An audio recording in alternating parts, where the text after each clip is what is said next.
Dans le prolongement de cette petite anecdote là sur CNews ce matin, on va essayer de développer cette histoire de frères musulmans. J'en parle beaucoup, et les gens, qu'est-ce qu'ils doivent, ils doivent se dire, celui-là il a une obsession, alors que pas du tout, à la télé on voit que des juifs, il y a beaucoup de juifs partout, etc.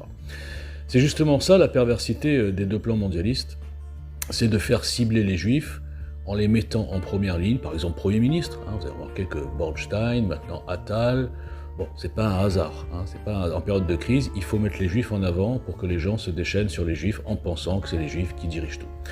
Mais en parallèle, les deux plans mondialistes, qu'est-ce qu'ils font? Là, je vous poserai une question, si vous écoutez un petit peu ce que je raconte. Est-ce que vous pensez vraiment que c'est un hasard si depuis 1981, l'islam a intégré toutes les structures du bas, on va dire. Il y a les structures du haut en visibilité, donc les juifs, ok, ils sont là, regardez, il y a Attali, BHL, enfin toutes les têtes de gondole qu'on vous met, qui sont des créateurs bien sûr d'antisémitisme, volontaire ou involontaire, mais en tout cas mis en avant par le système.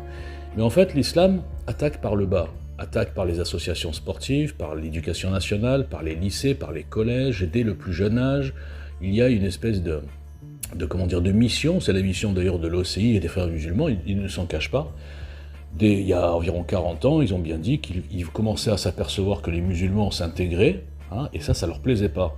Les musulmans de 80, moi qui suis un vieux maintenant, à Marseille, vous connaissez Marseille, c'était une ville déjà avec beaucoup de musulmans, eh bien il n'y avait pas cet islamisme. Il y avait des musulmans, il y avait des chrétiens, bon moi je suis à moitié juif, etc. Il n'y avait pas ces problèmes de religion. Il y avait des bagarres entre bandes, tout ça, mais c'était pas sur la base de « ah t'es voilé, t'es pas voilé, Allahu Akbar », etc. Ça n'avait rien à faire là-dedans. Et à partir des années 80, avec le Parti Socialiste, les associations antiracistes, et touche pas à mon pote et tous ces trucs-là, ils ont fait venir, on va dire, les frères musulmans pour s'occuper des banlieues. Et c'était pas anodin. Donc qu'est-ce qu'on voit maintenant, au bout de 40 ans? Eh bien on voit même des enfants, il y a encore une anecdote ce matin, à 8-10 ans, qui ont été nourris à la haine de la France, la haine du blanc, la haine du juif, la victimisation. Ils nous ressortent la guerre d'Algérie 60 ans plus tard, comme si c'était la seule guerre de décolonisation qu'il y a eu dans le monde.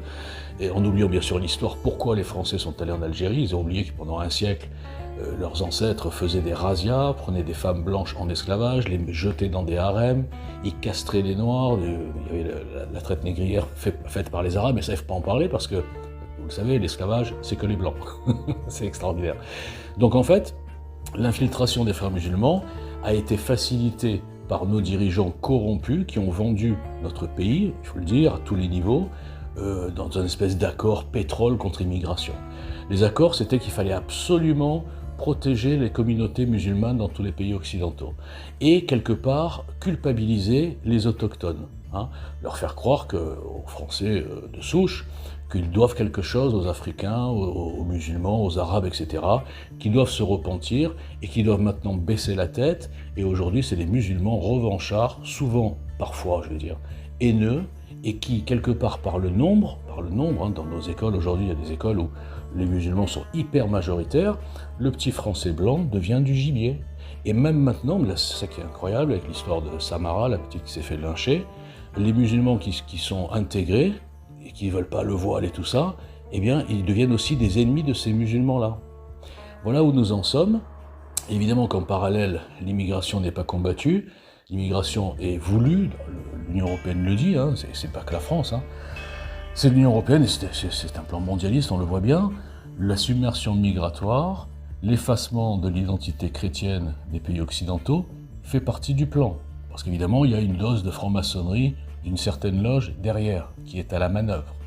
Donc, tout ça se regroupe, je ne cesse de montrer des exemples, je ne cesse de faire des vidéos qui sont bien sûr boycottées, pour plein de raisons qui sont largement expliquées, et j'ai l'impression que les gens ne comprennent pas que c'est volontaire, c'est pas une fatalité. Si aujourd'hui nos pays s'islamisent, regardez la Belgique, et le problème, ou la bonne surprise pour les deux plans mondialistes, c'est qu'ils s'aperçoivent que dans ces pays occidentaux, les opinions publiques sont tellement faibles, fragiles, soumises, qu'il y a beaucoup de collabos. Moi j'appelle ça des futurs dhimmis.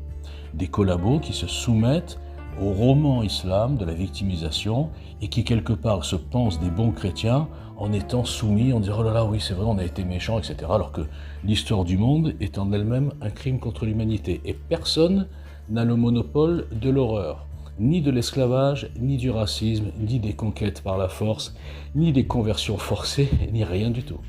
Donc, ces deux plans avancent tranquillement parce que personne n'en parle sauf moi, et je suis bien sûr boycotté par le système et par la fausse dissidence qui elle aussi, à 80%, vous l'avez remarqué, est islamo-collabo. C'est-à-dire que à partir du moment où on cible les juifs sur rien, et Israël et le sionisme sur des délires, en étant aveugle volontaire sur l'islamisation de la France, on est un collabo.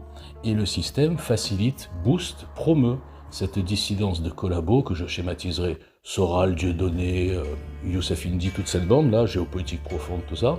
Cette dissidence-là est boostée, elle n'est pas invisibilisée, elle n'est pas combattue, et en parallèle, un simple inconnu comme moi qui me propose depuis 2017 un mouvement politique, eh bien, j'ai été assassiné avec la complicité de dhimmis, d'islamo-collabos et même de patriotes, si j'ose dire, sur les réseaux sociaux qui défendent leur parti politique, le statu quo, la Ve République et finalement les deux plans mondialistes en cours, mais sans l'avoir compris, parce qu'évidemment, c'est pas facile à comprendre tout ça.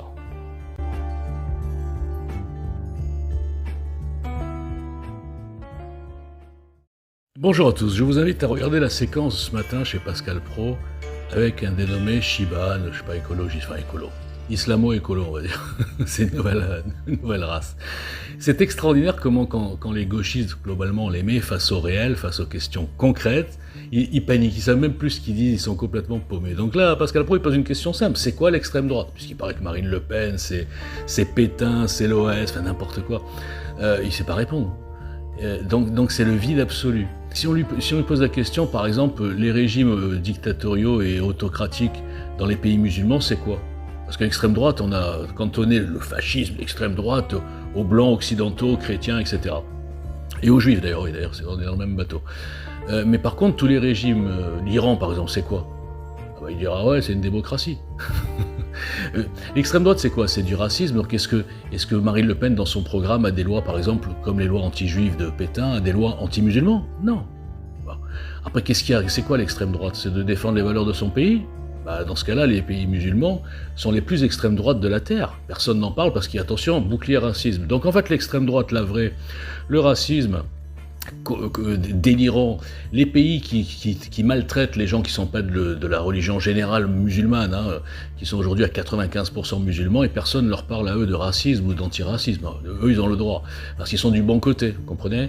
Et là, encore une fois, ce deux poids, deux mesures, vous le retrouvez dans les deux plans mondialistes connectés. Tout ce que nous vivons est explicable par ces deux plans et l'avancement de ces deux plans. Et après, bien sûr, il y a les collabos, les soumis, les dhimmis, les médias qui se cachent, qui ne parlent pas de certains sujets de peur, soit d'être égorgés, soit pour suivre la ligne idéologique. Non, tout ce qui est musulman, c'est les victimes, tout ce qui est chrétien, juif, c'est les méchants, c'est les racistes. Donc là, ce matin, vraiment, c'était un sketch. Le mec est complètement paumé. Et il y a des gens donc qui pensent que la France est super raciste, que les musulmans sont des victimes, alors que ceux qui agressent, ce sont, je suis désolé, à 90% des musulmans. Et ils agressent bien sûr des mécréants. Ils agressent même maintenant, on a vu avec la petite Assiba, des musulmans s'ils ne sont pas assez radicaux. On est dans un truc de fou.